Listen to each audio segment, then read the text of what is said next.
Hello everyone. In this video we are going to see a new chapter. Chapter name is Euclid's Geometry.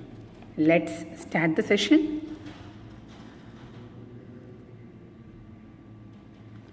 Okay.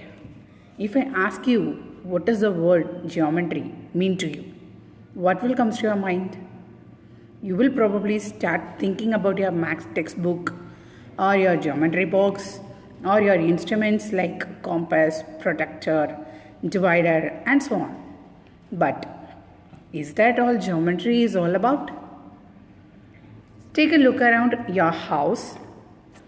You will see that, no, in fact, pick up any corner of your room.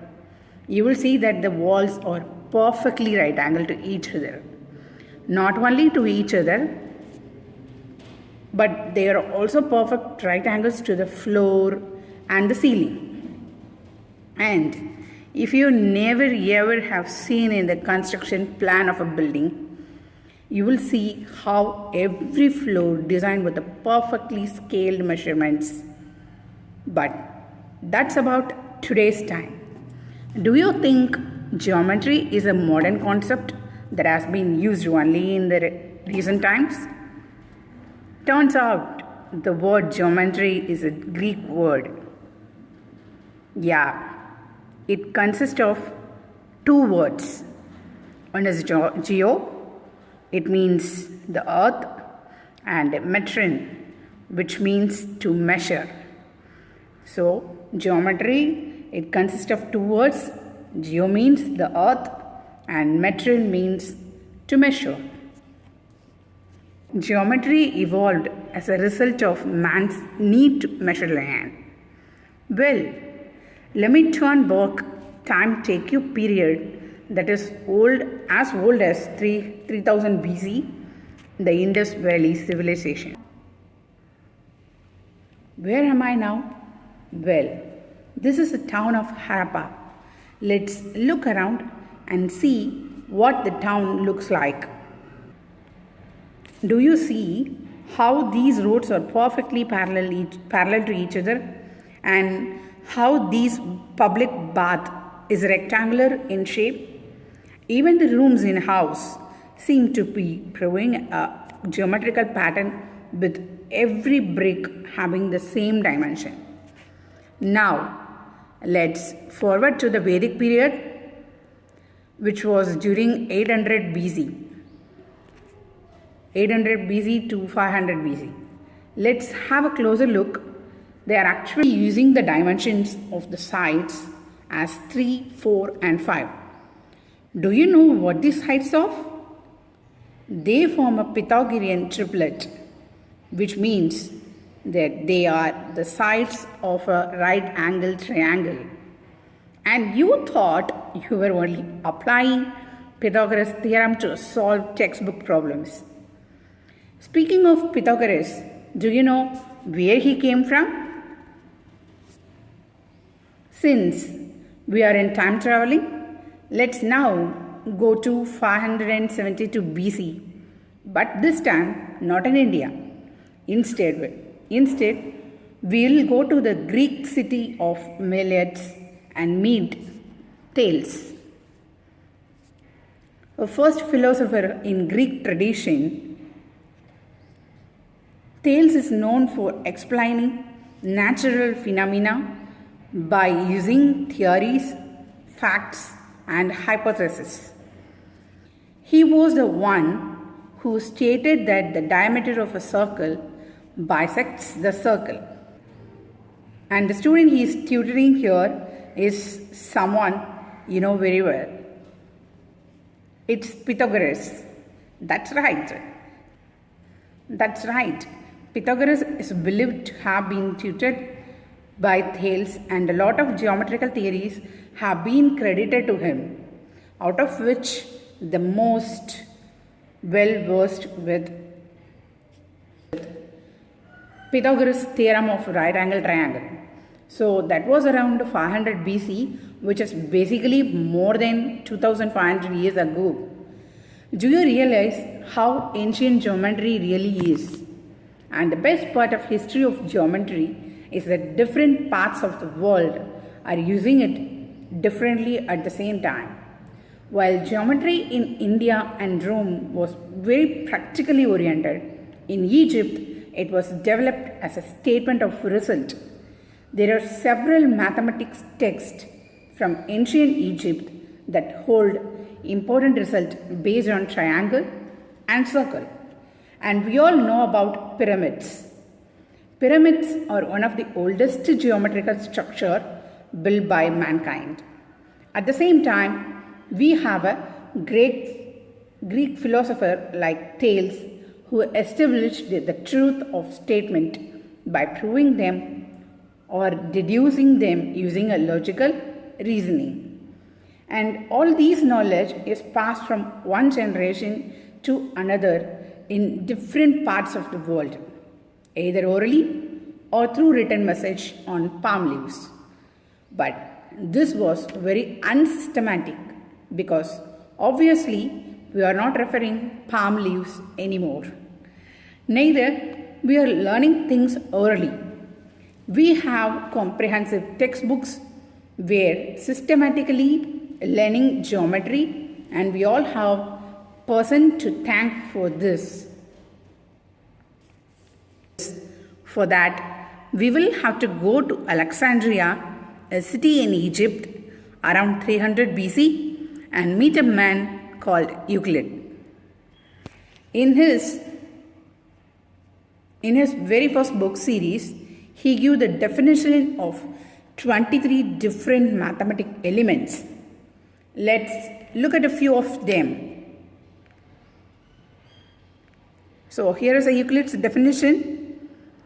First one is a point is one which has no part. Euclid states that point has no part. And the next one is a line is a breadthless length. There is no breadth, but it has a length. And the third one, the ends of a line or points. You can notice here the ends of the line or points. So next one is a straight line is a line which lies evenly with the points on itself. Okay? So the next definition is a surface is that which has a length and breadth only.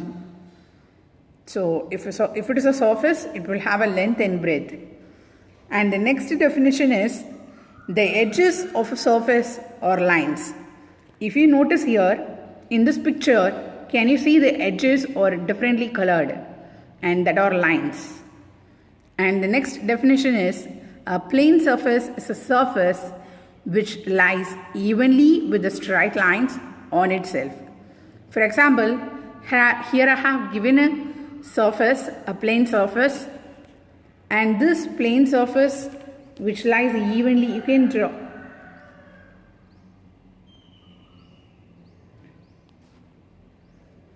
You can draw lines on that. It is full of lines, right? You can draw so many lines here. So this plane surface is a surface which lies evenly with the straight lines on itself. Okay. So the next one,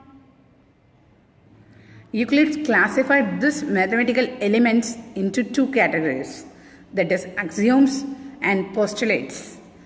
Postulates is geometrical assumption, whereas axioms are algebraic assumptions.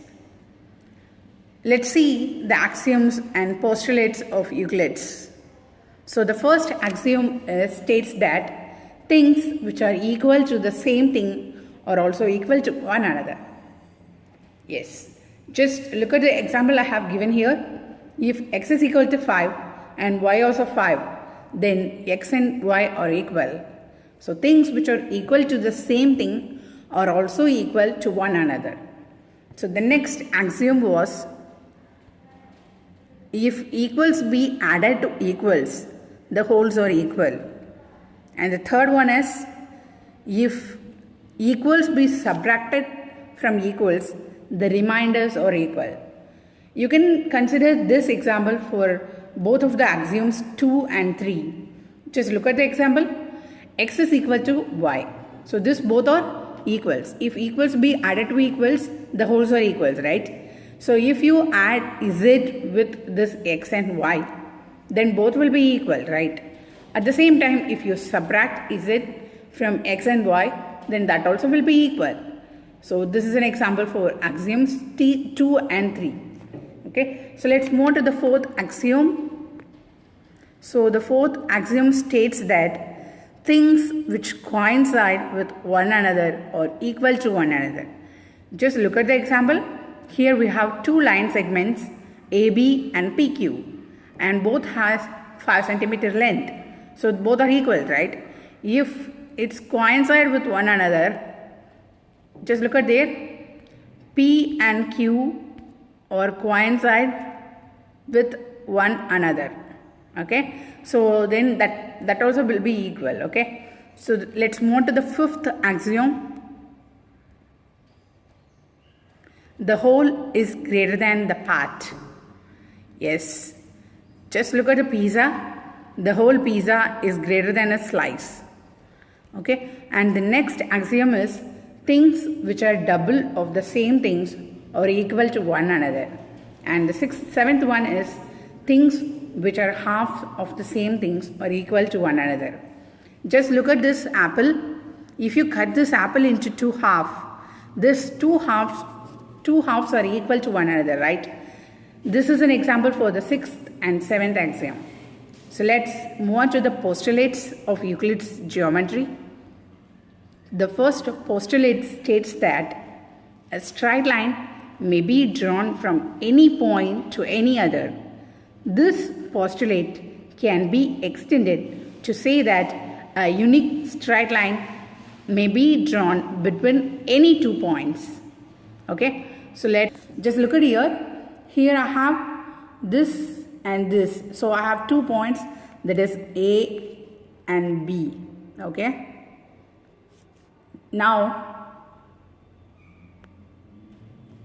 I'm going to draw a line between these 2 points.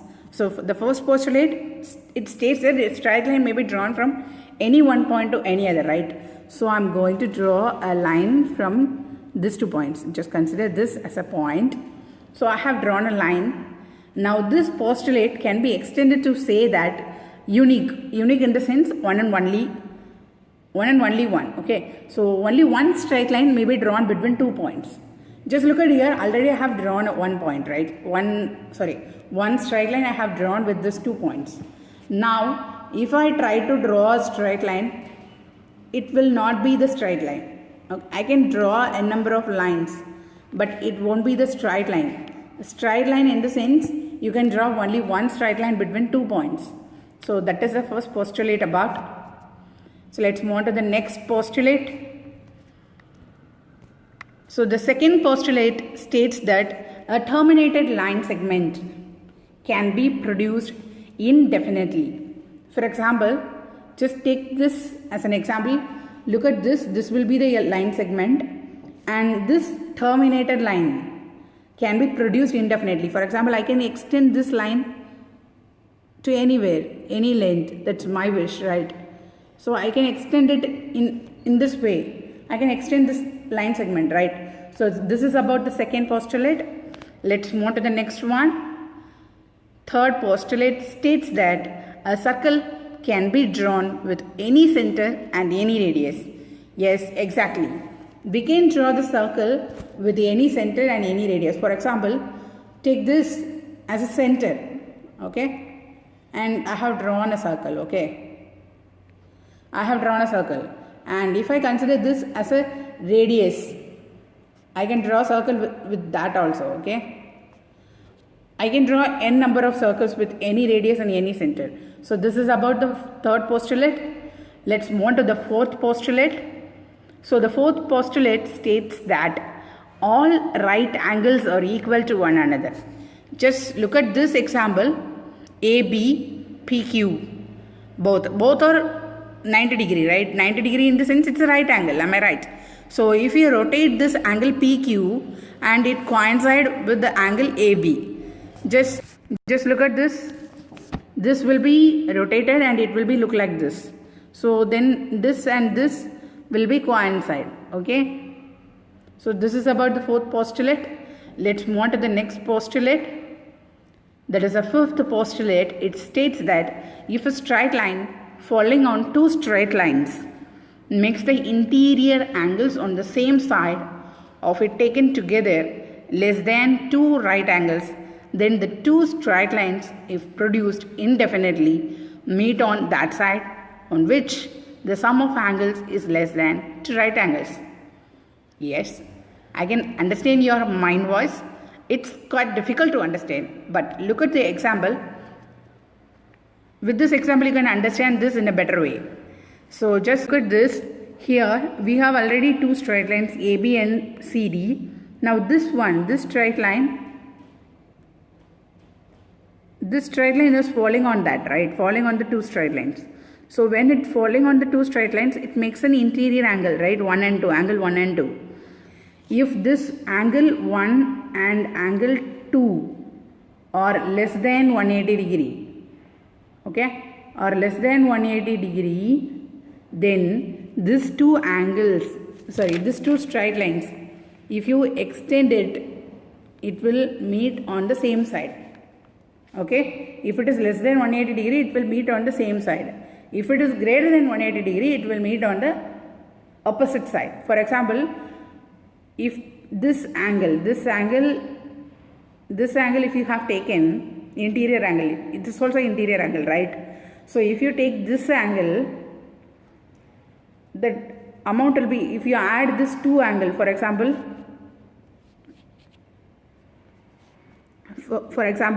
here also it is making an interior angle, right? This also interior angle, no?